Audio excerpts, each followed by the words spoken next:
Hi, this is Steve Walton from Tropic Heating and PatioHeat.com. Today we're going to take a look at this layout for a residential patio, and a couple of things I want to just quickly mention is, first of all, there's a downhill bluff on this side here, and bluffs usually indicate that you're going to have some strong winds coming up over the edge of the bluff, which increase its velocity at the apex over here of this bluff. And then of course, we have this awning cover. There's a awning that's covering the wooden structure of this patio, and then customers requesting that we could fit the heaters between these beams if possible. So we're going to take a look at that. Also, I just want to kind of put this is my layout here so far, and what you're going to notice here is even though the structure appears on this image to be maybe a little bit shorter on this side and taller on this side, I have it all squared out because I think what happened is this image, when it was taken, the lens itself kind of distorted the actual view. So I'm going to lay this out as it's going to be completely flush, and that's important for electric heaters. So that being said, let's go ahead and take a look at what we got here. And so first of all, we'll take a look at the physical dimensions that I have here, and I'm using dimensions just off of these posts here, which is roughly 12.5 by about 15.5. The height of the post itself is roughly 710, and then the added height of this beam here in relationship to the bottom of the beam here is going to be about 8'7". So that's that. Also, just a side note, I do have the width openings at 18 inches here, so each one of these are evenly spaced 18 inches. That's extremely important for the fact that we're going to put a electric heater possibly between this. So it's important to note that it's not where you can have that heater between just any beam. It has to have a certain amount of clearance, which is 6 inches on all sides of the heater itself. On the ends it's actually 18 inches, but we're going to be okay with that on this particular application.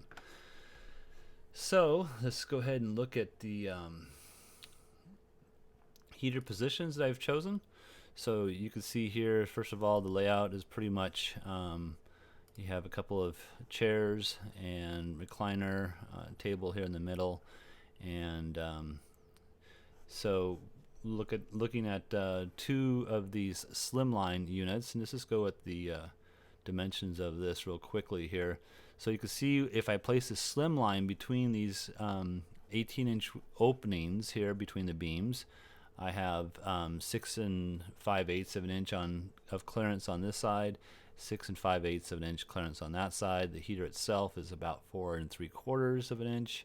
And then also just note that the elevation of this heater is at the same elevation as the bottom of the beams. That's another important aspect, as well as the fact that we have 18 inches of clearance on the sides, which we have plenty on this one. And also with this awning up here, we want to take a look at the fact that we also have 6 inches of clearance above the heater at the awning's lowest point right here, and of course we do have that. So if you're looking at something for your application, that's another thing you need to consider. But here we're okay with that clearance, I believe. Alright, so what you can see here is we have two of the slimline 4,000 watt units. I didn't put in the dimensions between the two, so let's go ahead and grab that. We'll go here and here, and so you can see it with the centers at 5'6". We'll have a nice ray overlapping here in the center.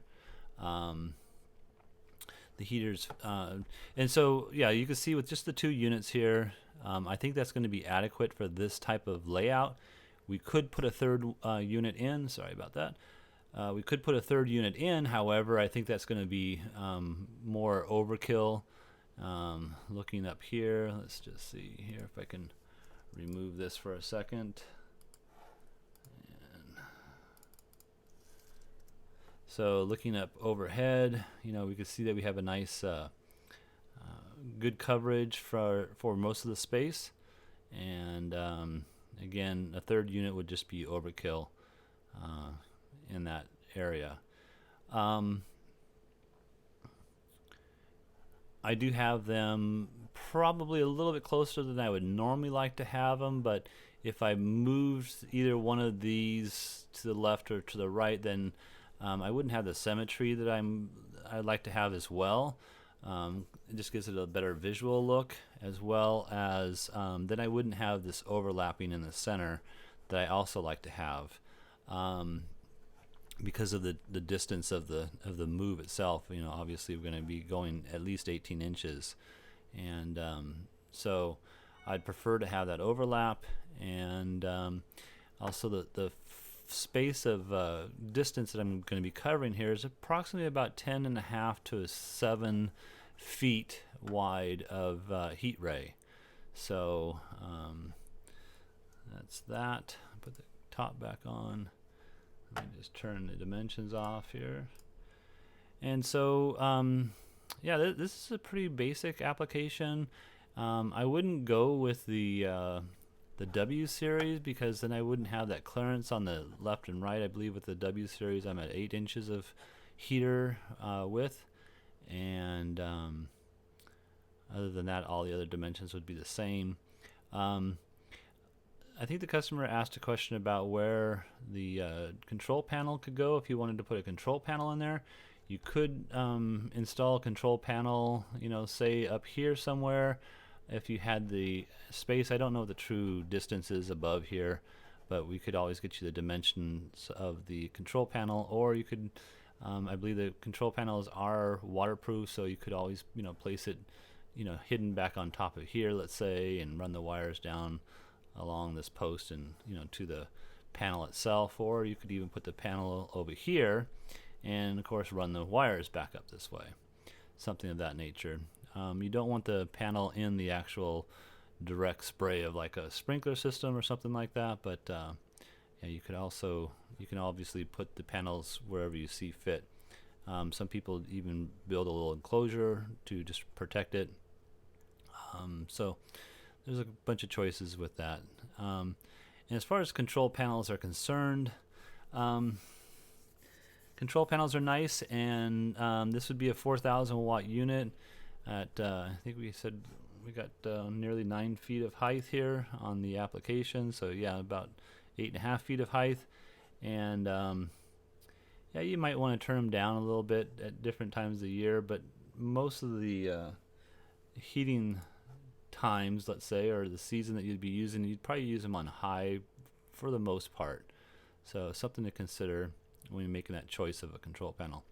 Anyway, I hope this helps you out. I hope that this answers the question our customer has and helps him make the decision about the heater and the placement of those. If you're looking for something for your own patio or need some help in placement of a heating system for your outdoors, feel free to give us a call. I'm Steve Walton, and I thank you for taking the time to watch this video. Have a great day.